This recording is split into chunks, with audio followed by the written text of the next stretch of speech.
afternoon, everyone, and thank you for joining us for today's community conversation event.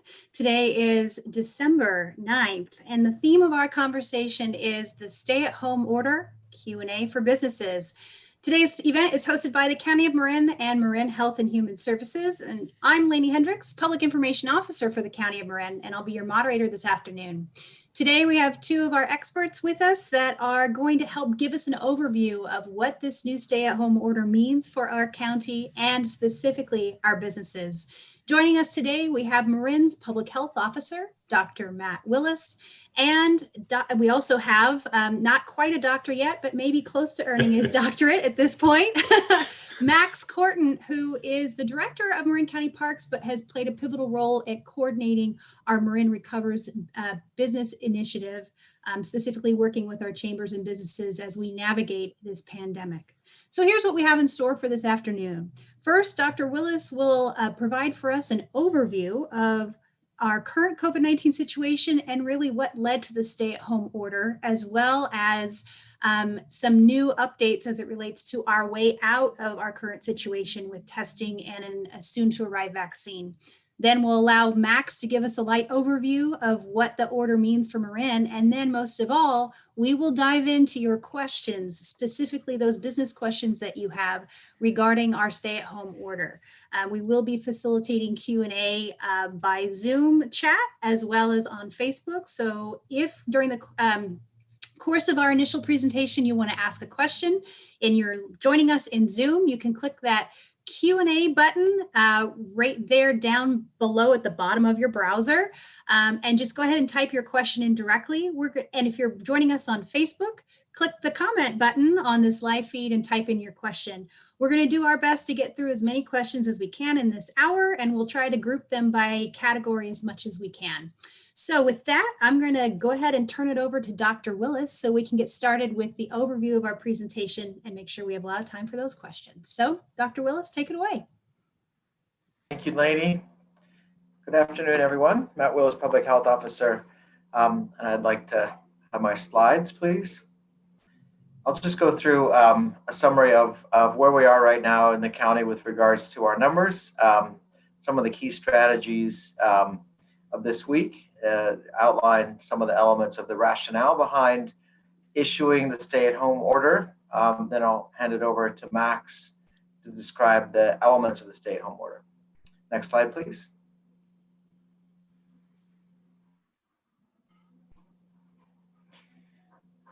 So this is just to remind you that these are publicly available data that I'll be sharing on our website represented here. We've had 5,825 cases so far in Marin County, 47 new cases so far today, with over 205,000 people tested. Next, please. This is our epidemic curve. When we talk about flattening the curve, it's the number of new cases per day represented in a bar chart. And that line has been added to help us visually see what we're experiencing. And you see very clearly there that we are in a period of a very rapid acceleration in case rates. In fact, the slope of that curve since the beginning of December is the steepest that we've seen since the beginning of the pandemic. Yesterday, we had a record number of 90 new cases. Next, please. And this is to step back. What we're seeing in Marin is being experienced across the region and then also across the state. Over the weekend, there was a day of 30,000 cases in one day for the state of California, and that those numbers continue to increase. Next, please.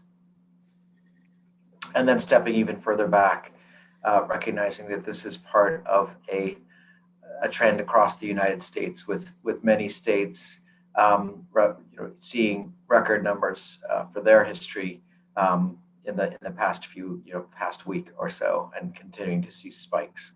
Next, please. And this is how that relates in Marin County to our hospitalizations. We would expect that with increased cases, we would see increasing numbers coming into the hospital, and it's reflected here. We now, I think today, actually, this is yesterday's data. Today, there are 26 people in the hospital, 6 in the ICU, and that's the highest number we've seen in Marin since the beginning of August. Next, please. So not surprisingly, this places us in the purple tier, and this is just our case rates and how they correspond to the different tiers. And you see that both with our total case rate and our adjusted case rate, we are now in the purple tier. That was officially announced yesterday by the governor. In fact, Marin was the only county of all 58 counties across the state that moved at all. In yesterday's new announcement, and that is because we were one of the last counties standing that was not already in the purple tier. There's a handful, 3 or 4 others that are small rural counties that are still in red, but we were the last county of any medium or large size that had not moved into the purple tier, which was a sign of the success, the relative success that we have been experiencing. Unfortunately, that interval has ended. Next, please. And these represent 2 ways of looking at the regional picture, and this is important, and I'll talk about why it's so important to take a regional view on this in a moment. But this shows on the left the case rates for all of the counties across the Bay Area that are included in our region, and the state stay-at-home order is viewed. The numbers are viewed regionally. And then on the right, you see our daily hospitalization census rate compared to other counties in the region. It shows, despite the fact that that we're seeing spikes, we still remain one of the more relatively protected counties across the region with the lowest per capita hospitalization rate. Next, please. And this is an important feature of our epidemic experience or pandemic experience in Marin. Through August, September into October, it was well recognized that the driving force of our case rates was our essential workers, primarily in our Latinx community, people who had been on the front lines since the start of the pandemic. And then spread within households due to crowded living conditions, where really driving case rates quite dramatically in that surge we saw June, July, August. And so if you look on the left there, that pie chart, what it represents is the racial breakdown of all of our cases in the county before October 18th. 70% at that point of all the cases we had across the county since March, 70% were among our Latinx residents, despite the fact that they make up only 16% of our population. And only 23% of the cases at that time were among our white residents, despite the fact that we are about an 80% white county.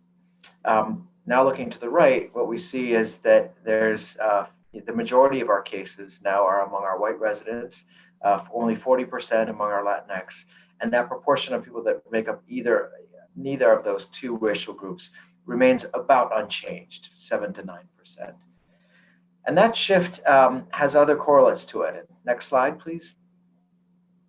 It also shows that we are seeing changes across the geography. Next slide, please. We're seeing cases change now, instead of just in those areas of San Rafael, the Canal District, Novato, where we are seeing hotspots. There's now much more diverse case rates across the community. So every community in Marin County is now experiencing cases.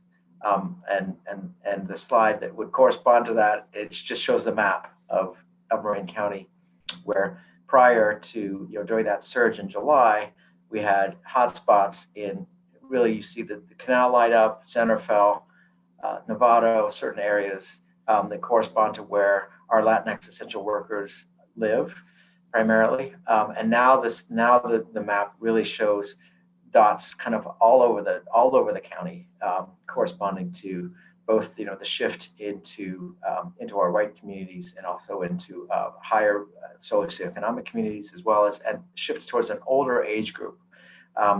When the epidemic was primarily among our essential workers, tend to be a younger cohort. people who are out working and their family members, which are also younger. Now we're seeing the disease being transmitted among older residents. We demographically have the oldest county in the state of California. And so there's a concern there that as that shift occurs, it is also now more affecting people who are maybe at higher risk of more severe outcomes, because we know age in itself as an independent factor does increase risk of illness or more severe illness, which would increase the number of people who require hospitalization among those who are infected. And I don't know if we're stuck on our slides here. Oh, there's the slide I was looking for. So there you go. That's the shows on the left there. An interval of time, a couple weeks in July when we were seeing our surge, small dots. Some little scattered activity out throughout the county, but really primarily you see that large circle in Santa Fe. That was a canal district, and then some of the larger red circles up in Novato. Now looking to the right, that's the most recent time frame, and you see just a lot more activity throughout. And the reason those dots are where they are is that's where our people live. Those areas that don't seem to have a lot of activity are essentially unpopulated parts of further west. Next, please.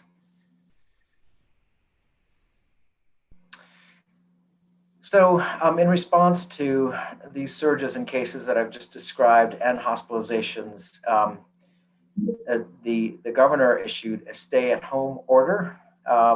It was one of the last remaining tools available to us from a policy standpoint in public health, because that tier framework with the 4 colors and corresponding sectors that could be open or closed based on community prevalence was exhausted as a tool in some ways, because every county was in purple. And so there needed to, and yet case counts continued to rise. So there needed to be a new rubric, a new way of approaching the surges that were occurring. And that took the form of the stay-at-home order. And instead of being tied to case counts and percent positivity, it's tied to hospital capacity. Because at the end of the sequence, it really is surges into hospitals that we're most concerned about. And so the state was divided into 5 regions because of the fact that it is a regional ecosystem, that our hospitals are share patients between counties within regions. The order was imposed when regional ICUs are at 85% full. That is less than 15% capacity. And the current status is that both Southern California and San Joaquin regions are under that 15% capacity and are in the stay-at-home order. Sacramento will be moving into that status as well tomorrow, we understand, and that would mean 3 out of the state's 5 regions are now in the stay-at-home order, and no region has more than 25% open ICU beds, and that might have been revised today to no region has more than 20% open ICU beds. Next, please. This is the map that corresponds to, that just demonstrates the regions as they've been organized. We are obviously part of the Bay Area region. I think there are 11 counties in our region.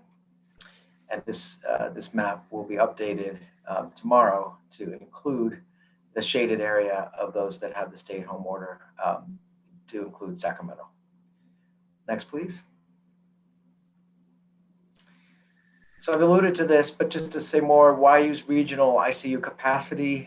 We know that ICU admissions are directly linked to case rates. The previous tier framework was using just case rates and percent positivity, but obviously the sequence is that acts of transmission and infection will lead to recognized cases through testing. Some individuals, between 5 and 10% of those who are diagnosed with COVID-19 will require hospitalization, and then some set of those will require ICU stay. So when you start seeing increased transmission, increased infection rates, if you have enough testing, you're going to start seeing more case rates, more hospitalizations, and more ICU. So the ICU capacity is really a lagging indicator following case rates. So when we see surges in cases, we are bracing ourselves essentially for influxes into the hospital, and that's what we're seeing now. We know that mortality for COVID-19 and non-COVID-19 increases when capacity is exceeded. And this is an important point, which is that even at baseline, even pre-COVID times, our ICUs are often 75% full just from non-COVID-19 related illness like stroke, heart attack, pneumonia. If someone is in a coma, they're requiring a ventilator. So that equipment and that infrastructure is already constrained, and adding COVID-19 burden into that can easily exceed our capacity. And we are furthermore a regional healthcare system. So when any of our hospitals reaches capacity, someone gets on the phone and starts calling other hospitals to see where they can get that next critically ill patient. When that's happening simultaneously from multiple hospitals looking for other places to send patients, that's when you start seeing risk for bad outcomes, including mortality, increase because we're not able to offer the standard of care necessary for critical care. We are a shared population across the region with shared resources, and we do transfer patients between facilities. Next, please.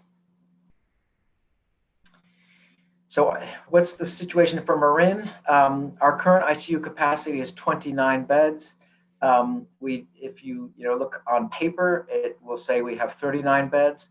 The issue there is that we're looking at a functional status of our capacity, and the fact is that staffing is the rate limiting factor. There was a lot of work early on to acquire enough ventilators and PPE. We're okay from the equipment standpoint. Our hospitals have the architecture in the infrastructure for ramping up to 39 frank ICU beds.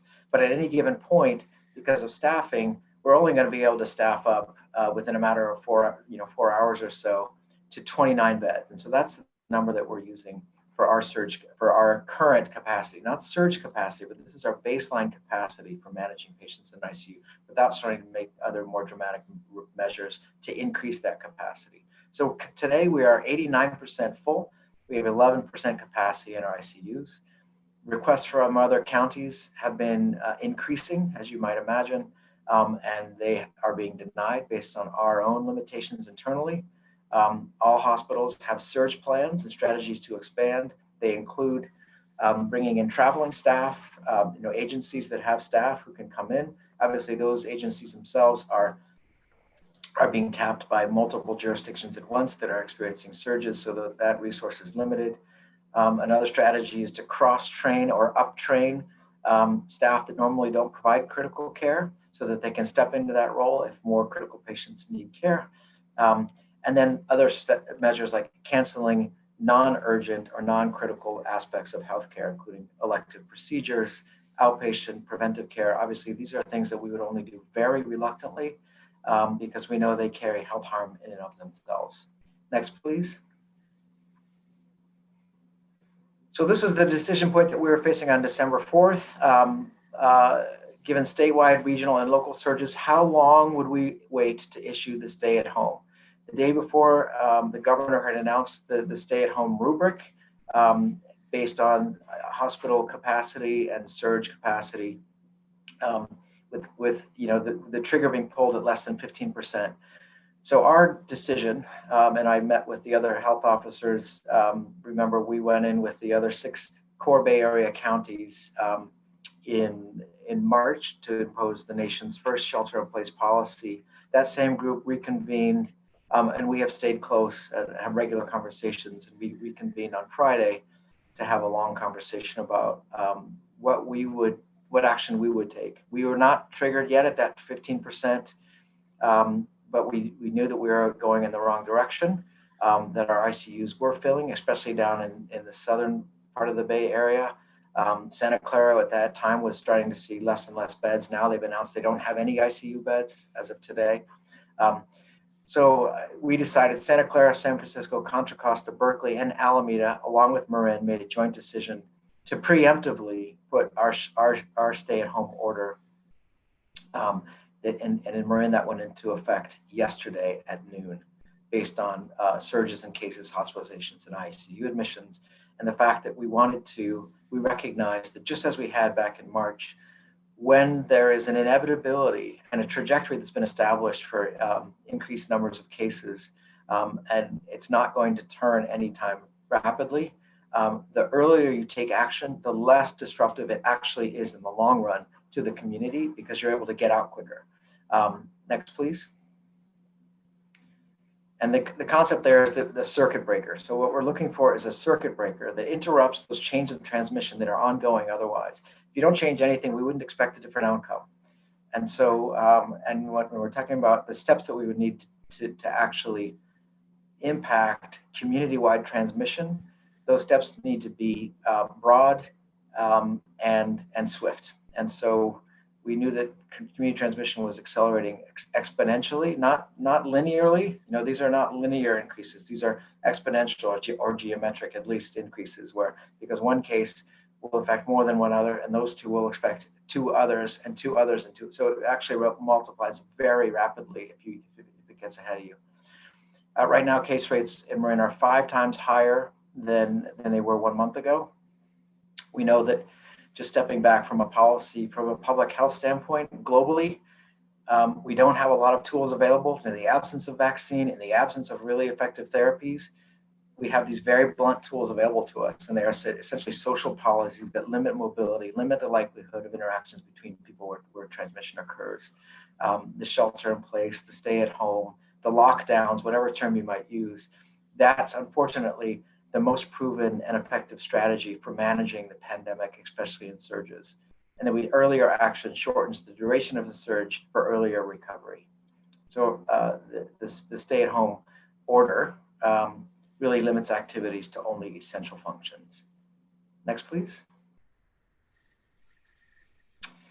So I have just a couple more points, and then we'll get to the stay-at-home order itself. One is the bright light on the horizon, which is our vaccine status. We are due to, on the 15th, if there's no other change, receive 1,950 doses, our first doses of the vaccine in Marin County. This is the beginning of the next chapter for us, and this is really the beginning of the end. I'm cautious to say that because it will take a long time for us to get our whole community vaccinated, 4 months at least, but it's starting now, and it's really exciting. Pfizer vaccine, do very small number of doses. Our first allocation is going to go to our skilled nursing facility staff. We made that decision because that's the primary driver of mortality in Marin County. We've seen multiple outbreaks in our skilled nursing facilities. 85% of our deaths in Marin County are among people who are living in long-term care facilities. That's both skilled nursing facilities and residential care facilities for the elderly. Invariably, those cases arise from staff who live in the community, either in Marin or outside of Marin, may unknowingly bring it into that environment, especially if they're asymptomatic, and then cause an outbreak in that setting. And once it's established in a setting like that, it spreads very quickly, and it's a population that obviously is at very high risk of bad outcomes based on being older and frail. And so we thought that was an important step to get that workforce vaccinated first. We have about 1,200 skilled nursing facility employees in Marin County. We expect that the majority, based on polls that we've conducted, will accept the vaccine, and we are going to be offering it to them as early as late next week. And then we will have weekly allocations in a very limited supply through early January. The next groups will be hospital staff, healthcare workers, first responders, and then we would be getting to some of the highest risk community members with other elements of our essential workforce. And then finally, the last tier would be our general community, and that we would expect to be March for the general community at the earliest. At the same time as we're having these tiers where we'll be rolling out vaccine offerings, there will be more vaccine available. This is just the Pfizer vaccine. It's kind of a high maintenance vaccine, requires ultra cold storage.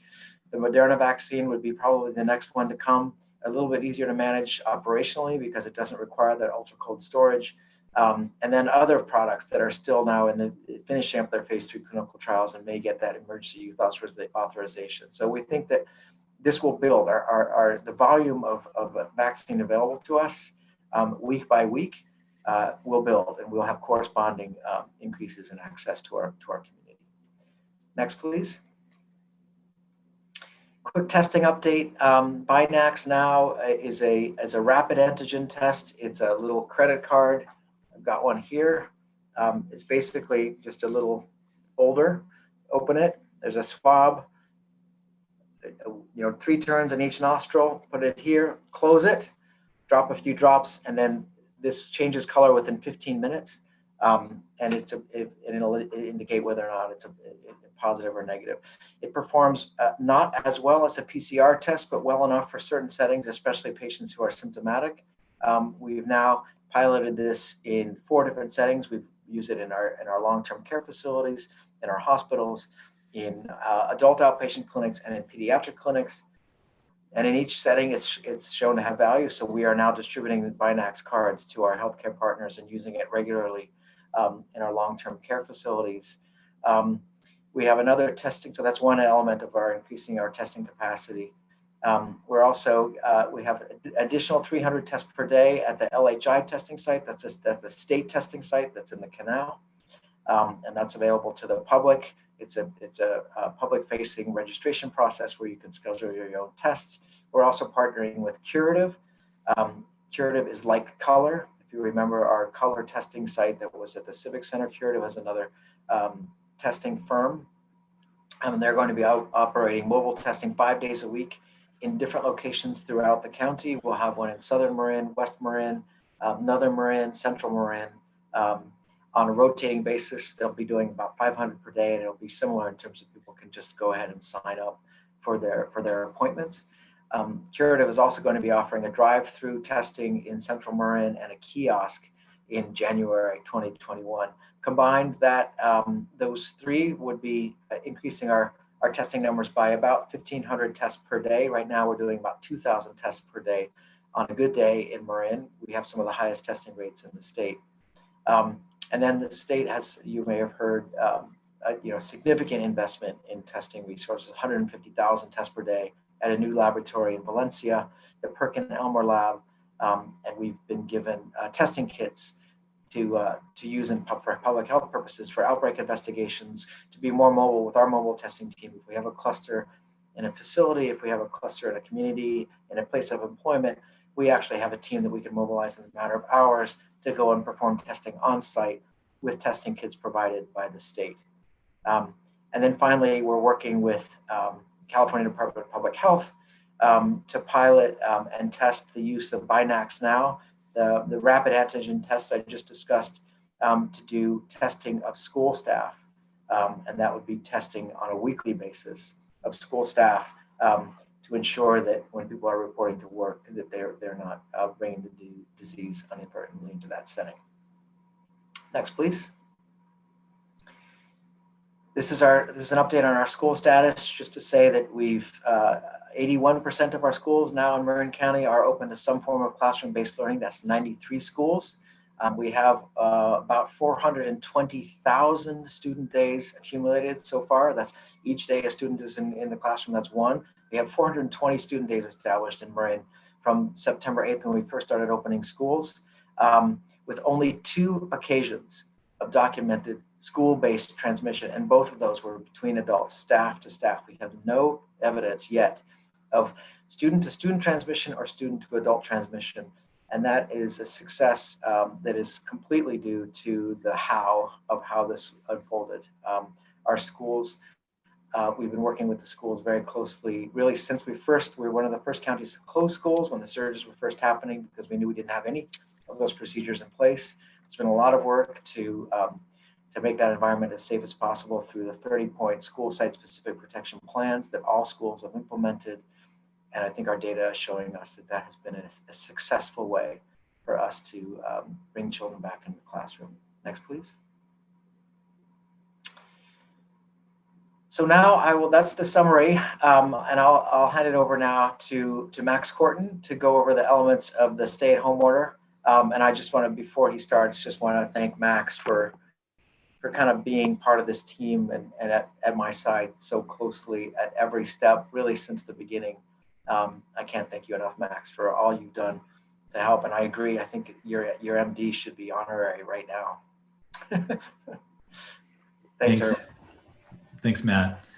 And yeah, I'm Max Court, and I'm the usual role is the director of Marin County Parks, but I've been helping out to coordinate the Marin Recovers effort and supporting Dr. Willis and working with our business community and city and town partners. And a huge thanks to all the chambers of commerce and all of our local businesses who've been really helpful in asking good questions and providing really helpful input as we both update our own order and interpret the state's order.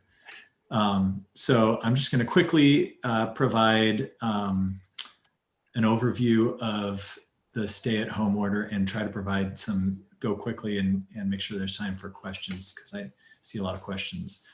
So the order was effective at noon on Tuesday and goes through January 4th at this point. Gatherings with members of other households are prohibited, and the local and state rules regarding masking still apply.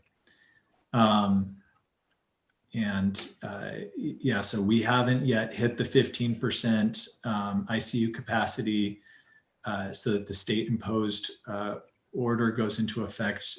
We've gone to that locally, but that will be imposed by the state at that time. Oop, can you change the slide there? Thanks. Grocery stores are at 35%, but all other retail is 20% capacity. Restaurants for takeout and curbside pickup or delivery only. So outdoor dining is not allowed. And I know as well as indoor dining, obviously. One of the questions I saw there in the chat was about whether if restaurants are providing pickup, could they still have outdoor seating that people sat in? And I think the intent is at least on the business's premises not to provide seating, so that there's not basically informal outdoor dining. Gyms and fitness studios can take place outdoors only. And then outdoor recreation facilities are open. I saw a lot of questions in there about tennis. And so, I think Governor Newsom was really clear in this in his press conference that outdoor recreation, of course, I think this, because I manage parks, is really important both for people's physical and mental health. And so really encouraging folks to be outdoors. It's one of the safer places to be. And of course, there's just a few changes in regard to any kind of outdoor recreation. Of course, indoor fitness and recreation is closed, encouraging folks to wear masks. And then there's no more of the social bubbles or outdoor gatherings that were allowed previously. But there can still be recreational classes and programs from fitness organizations or city and town recreation programs. And of course, people would have to be 6 feet apart and wearing masks. The hotels, motels, short-term rentals are closed except for essential travel, and then additionally housing for people who would otherwise be homeless, or for people quarantining due to COVID. Next slide, please. Additional closures here: bars, brew pub, breweries, wineries, tasting rooms, personal care services, including nail and hair salons, museums, exhibit spaces, campgrounds for overnight stays, and then of course, live performances. Go to the next slide. And of course, we want to, even though obviously this is really an important time for our local businesses, and so as much as possible, we want to encourage the community to shop locally and support restaurants through takeout or pickup. And there's more information about some of this COVID relief, tax credits, and grants for small businesses, but I want to make sure that we get to the questions here. So if we could just go to the next slide, please. So here's some of the important websites to get more information And I'd say let's just go to questions now, Lainey, to make sure we get these in. That sounds great. I'm on board with that. And so I do want to remind people, if you joined a bit late, this is a session intended for business Q&A related to our stay-home order. If you're joining us on Zoom, you can drop your question in the Q&A feature at the bottom of your browser. Those that are joining us on Facebook, go ahead and leave your question as a comment. We've already received well over 75 questions between the two platforms, so I'm going to dive into these questions. But if we don't get a chance to address your question, know that we do have an FAQ online that pertains to the stay-home order. It's on the public health order portion of the coronavirus website. So where we can, we'll answer these questions today. We'll answer them afterwards if we don't get there, and we'll weave all that into that FAQ. So go there if you need some additional clarification. So Max, thank you for clearing up the whole host of questions we had about tennis courts. Glad to hear that they're still open and operating and there's no real change in protocol there, except I think I understand that doubles now need to be, the team needs to be of the same household because of the impracticability of being able to maintain physical distancing. Is that right? Yeah, I mean, and that's sort of been true the whole time, but if anytime, any sport where people would not be from different households would come closer than 6 feet apart, those activities are not allowed. Excellent. And something that's come up related to activities, and I'm just going to fire these questions away and feel free to fire back answers. What has the guidance changed at all as it relates to use of masks when engaged in outdoor activity? Is that a question for Matt? Yeah, I mean, the easy answer is no. Okay, so that's still the same. Thank you so much. I'm going to dive over, we have a lot of questions about the stay home order, and since we just wrapped that up, I'm going to go there first.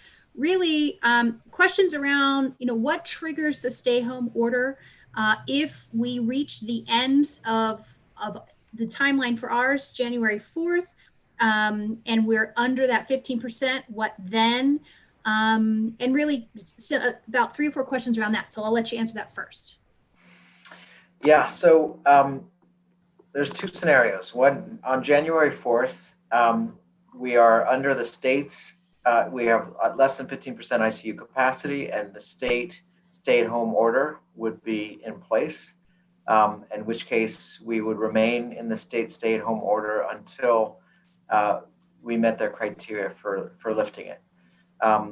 The other scenario is that at that time, we have not been triggered into the state stay-at-home order because we have successfully avoided that level of constraint, in which case we would be able to lift the stay-at-home order ourselves. The criteria for lifting it are the same, which would be forecasting out a period of time. It's likely to be 3 weeks from that day to see when what the percent ICU capacity would be 3 weeks from there. There's modeling and projections that can be used to determine and forecast what the ICU capacity would be, and those would be the indicators that would be looked to for lifting it. If it's going the wrong direction, obviously it will be maintained. If ICU capacity is heading in the right direction and is forecast to be sufficient, then the order will be lifted. Great, thank you for that clarification. So on the theme of ICU capacity, this I think is a new discovery for our community, and we received a lot of questions in this arena. So specifically talking about our capacity, what is it normally this time of year? Are we normally stretched in the wintertime? Yeah, ICU capacity is not uncommonly stressed. Like this, right where we are right now, is more constrained than we normally would be. But that's partly because we're not into flu season yet. Once flu season hits, we are just starting to see flu cases. It's remarkably reliable. If we look back, the seasonality of influenza, it's about early December where we start seeing the first cases. We just had our first flu outbreak in a skilled nursing facility, influenza. So, but influenza is normally the constraint on our ICU capacity. It's not unusual for us to be at 80%, 80% full in a normal year due to influenza. we're bracing ourselves for potentially more flu cases. Obviously, we expect that these measures we're taking that are protecting us against COVID-19 would protect us against influenza as well. But the answer is that we are right now we have less ICU capacity than we would normally expect this time of year, and we're expecting increases in both COVID-19 and influenza, which is a concern. Great, thank you for that. I'm going to transition over to some of our business industries, I should say, and I'll first start with restaurants. And there's a quick question around, we understand that on-site outdoor dining is now closed. Restaurants are still allowed to do takeout and delivery. Is there any concern about use of public space as it relates to somebody maybe grabbing a sandwich and then sitting, a few yards down on a public bench eating that sandwich? That's the question. And I think there's one of the challenges, there's some of these areas within the state guidance that we're still trying to figure out. And I think these questions are super helpful because it helps us sort of know what to work on and what to ask. But I think that's one of those areas that, at least for now, and Matt, correct me if I'm wrong, but it sounds like that's potentially allowed, if there's sort of single benches out around in the public space around a restaurant or a nearby park, that people could bring a meal there and enjoy it outdoors. But, of course, any kind of, eating area within the outdoor area of a restaurant itself should be closed at this time. Is that right? Yeah, and the key is gatherings. I mean, if we step back, and right now we've got 500 known active cases in Marin County. So that means right now 500 people out there are infectious. If you came in contact with them, you could easily be infected, and that's a massive undercount. We already know CDC says that testing might find 1 out of every 6 to 10 actual cases. So if that math holds up, we're talking about 3,000 or so Marin County residents who are infected currently. So you really have to behave as though the person near you might be infected, and they may not be symptomatic. So they may themselves not know. And that's why transmission occurs and why it magnifies exponentially. And so the strategy to limit gatherings makes a lot of sense of any kind outside of the household. The only unit we know is safe for you is your own household. And that's only if people within that household are themselves not engaging outside in other risky activities. So with that principle in mind, I hope that will guide people in their everyday decision making. It's going to be impossible from a policy standpoint to anticipate every single sort of micro contingency that you'd be facing in your own daily lives. But understanding that principle, I think, is an important one. And this idea of whether you can sit at a picnic table or not should be driven by that. The answer is yes if you're with your household. So Dr. Matt, we had a couple of questions asking about rationale for closing outdoor dining. So is it safe to say that notion you just shared is part of what drove the state to make that decision? That's right. The stay at home is really just that. It is a stay at home order. The exceptions are only those things that are deemed to be most essential. Gathering together at a restaurant to dine outdoors is important, but not essential in that way. In other words, I think it is essential for the economy of our community that people continue to patronize our establishments, but that can be done in a safer way by dining out, takeout, and then bring it home and eat it home, or eat it together someplace else. But sitting together with groups across households close together, as occurs in outdoor dining, is no longer safe, especially because people are not covering their faces in that setting. A meal is different than another setting. When we talk about allowing outdoor activity, those are things that people can do more easily physically distanced with facial covering. That's not as achievable when people are dining. Okay, thank you for that clarification. I'd like to shift to the kind of personal services or salon services industry, and it's a similar question around this industry just trying to grapple with why hair salons may have been closed. So, can you? I know that you're often in touch with the state as these decisions are being made, and can you provide some clarification on the rationale for this with the state's decision, excuse me, to close hair salons? Yes, I mean, I think it's to the previous point, we're really trying to limit all activity across the community based on exponential increases in cases to those things that are only the most essential things we need. And as much as the hair salons are important, they are not viewed as essential relative to the risk that is represented now that we know that there's so much higher probability that the people around you are infected. And that is an encounter that is closer together, despite all the measures that and the excellent work of our business community to actually make that as safe as it can be.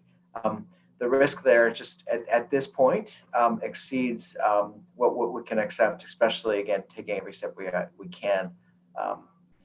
I think all of these questions to me tie back to that mental image of patients rolling into an intensive care unit or rolling into the emergency department where the next bed isn't available to them. And that is a very real picture. We've seen that happen in other parts of the country. And that's the context. And I hope that we sort of keep that in our minds as a scenario we're trying to avoid. Some of these other steps make more sense, as harsh as they seem. Okay, thank you. On that point, we have a question that came in regarding our schools as it relates to what's happening, and just really wondering, and you addressed this a little bit in your presentation, so if the same response stands, please let me know. Why is it that schools are allowed to remain open when we're asking other businesses to close?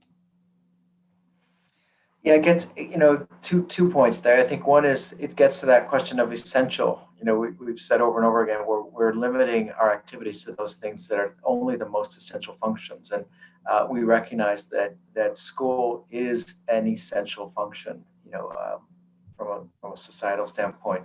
CDC just last week came out with a statement that it is a matter of public health for schools to remain open as long as they can. They in their words, schools should be the last to close and the first to open.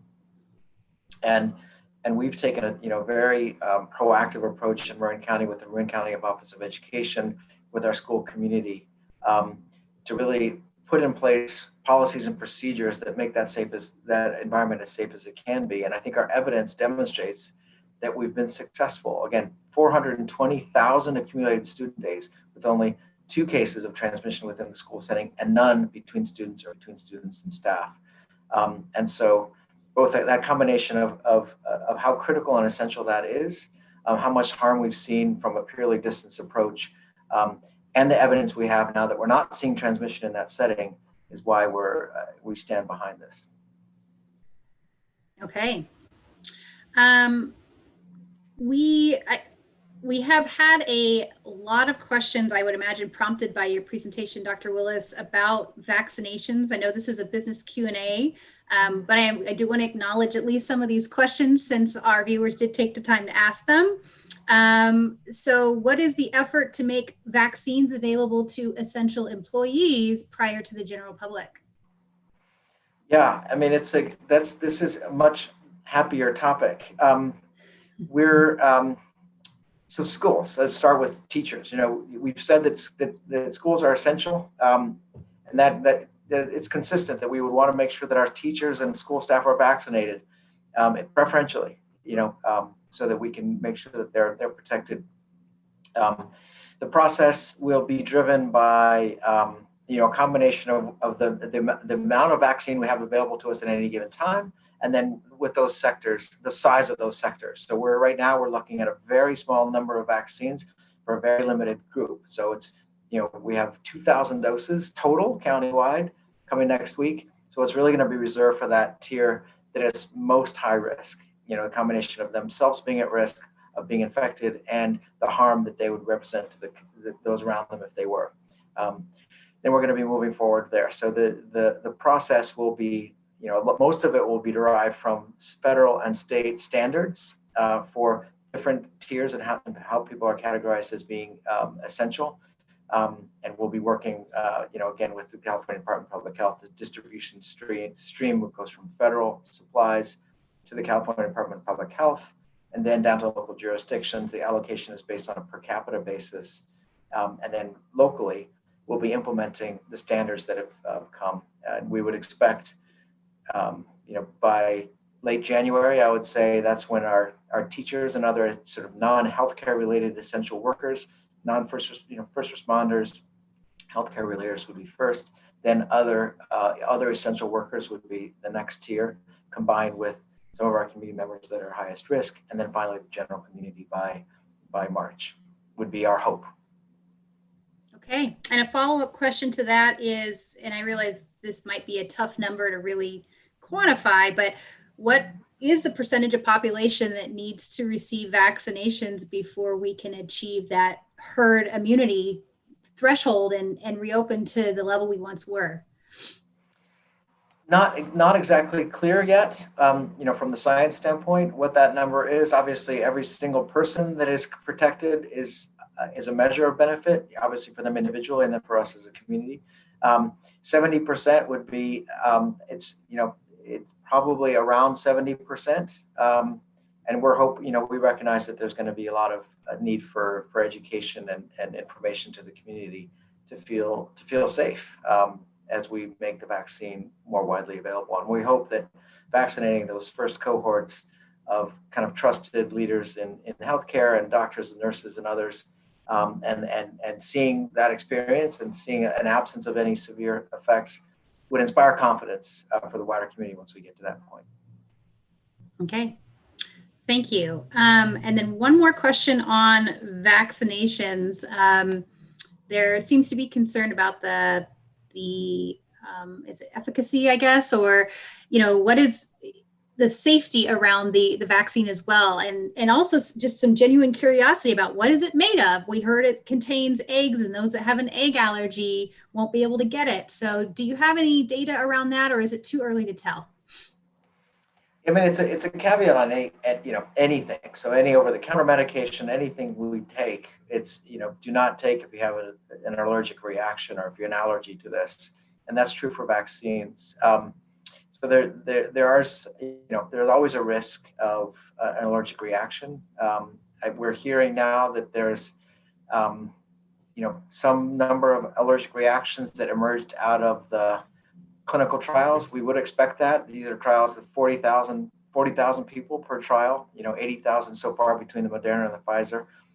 So you'd expect some allergic reactions. This is one of the reasons why that independent review board, the scientific review board that's been assigned by the governor in the state of California, to kind of look behind the curtain, look at the data, look at the studies, kind of instead of just what's published by the manufacturers, actually have a better sense of the entirety of the results of those studies, so that we have a better picture. And we'll be relying on that in Marin before we roll out the vaccine to our community, to wait for that more independent analysis so we can have a better sense. Terrific. All right. While we do have some other vaccine questions coming in, I do want to recognize the other topics that have come in, recognizing we're almost out of time. So in addition to the stay-home order, there's also a travel advisory in place. And I'm wondering if you could just provide a quick overview. What does that mean for Marin County? And then a specific follow-up question from someone is, my child lives in Southern California and wants to visit. Does this mean my child can't visit me this Christmas? Yeah, so the travel advisory is an advisory. It's not an order. It's a recommendation, like we've already discussed. A lot of this really is up to people's own understanding of their own risk and what's at stake. The recommendation is an interval of a 14-day quarantine when anyone comes into the area from outside of the area. That has now, and if we had more time, we could talk more about this. Maybe it's for another topic. But we've also changed our quarantine order. based on CDC's guidance of last week. So, a lot changing. But good news is that instead of requiring 14 days, that we now allow a test at 5 days. If that test is negative, then someone can come out at 7 days. So that interval of expected quarantine that went along with the first travel advisory has been foreshortened in a way that we hope is more practical for people to actually implement in their own lives, which is maintaining that quarantine interval for 5 days after you come into the area or had left the area and come back. Tested 5 days, we're confident that our testing resources are expanding to be able to accommodate this, and that if the result is negative at 7 days, they're able to return to their normal activities. Especially important nowadays is that if you are traveling into the area for the question around the student coming back, to really maintain your distance, stay away from, at least physically, from anyone in your family or acquaintances that might be at higher risk for more adverse outcomes, older family members, grandparents, and really, be virtually engaged with them at this point. Excellent. I know we're almost out of time, and there's a couple of easy questions that I can answer. Are we updating our state guidelines to allow playgrounds to reopen? Yes, we are. So look for your local playground to reopen when the operator is ready to reopen them. Is golf allowed? Yes, it is.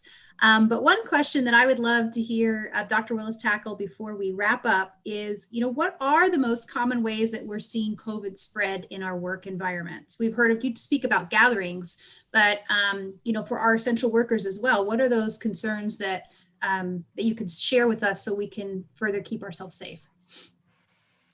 Yeah, I think and I think I already said it, I think the most important message now is that it's so widespread that we can't know anymore. You have to assume that you're in an environment of risk at every point. When we were seeing our surges back in July, it was a more definable and discernible risk. In social gatherings, obviously, we know social gatherings are risky. If you're gathering together across households, especially indoors, that's an obvious risk. Everyone knows that by now. But we can't say that that's the only thing that's driving this anymore. It's really happening kind of across the community. And that's why such a broad and holistic approach is necessary to control this. Terrific. Thank you for that. So we are about at 3 o'clock. I recognize that there are a lot of questions we haven't yet had a chance to answer yet. I do want to remind everybody first that we are recording this session, and later today it will be available on our County of Marin Facebook page, which is facebook.com/County of Marin, as well as our YouTube page, which you can search for as Marin G Channel. We also have been doing our best. I have a wonderful team of disaster service workers that are recording your questions as they come in. So if we haven't had an opportunity to address those, we will do our very best to update our online FAQ with those questions so that we can not only get those answers to you, but maybe answer the same questions that others have that haven't yet tuned in. We also want to remind you that you can find all the latest COVID-19 related information online as it relates to the data and the science that Dr. Willis referenced. And that website is coronavirus.marinhhs.org. There you can also sign up to receive our daily status update, which includes a snapshot of local COVID-19 data, as well as news updates on policy changes, business impacts, and other news related to our COVID-19 response. If you go to coronavirus.marinhhs.org/subscribe, there you can find information on how to sign up to receive that update by email or text message. We also heard another website during this update. That's marinrecovers.com. I encourage you to surf on over there, click on the reopening guidelines for businesses, and that's where we will continue to be updating those pages as we get new updates from the state, as well as with many of the great questions that you've asked us today on exactly what our industries can do under this new stay-home order. And once the stay-home order does expire and we're able to return to that blueprint status, what that change will look like for our businesses. So again, that's marinrecovers.com, and surf on over to the guidelines for businesses section. So with that, I want to thank all of you again for tuning in and for your wonderful questions. I realize it's tough that we ran out of time, and we probably should have booked this for a 2-hour session. So we'll certainly touch base with our expert panel here to see if we can schedule another town hall again very soon. So thank you all for your patience. And one last thing I want to remind you, we do have our COVID-19 call center. If there are any questions as well that you can't find on our website in a couple of days, they are available Monday through Friday at 415-473-7191. And we're happy to be a resource for you in that way. So again, thank you all. Stay safe, wear your mask, keep your distance, wash your hands, stay informed, and we will talk again very soon. Thank you.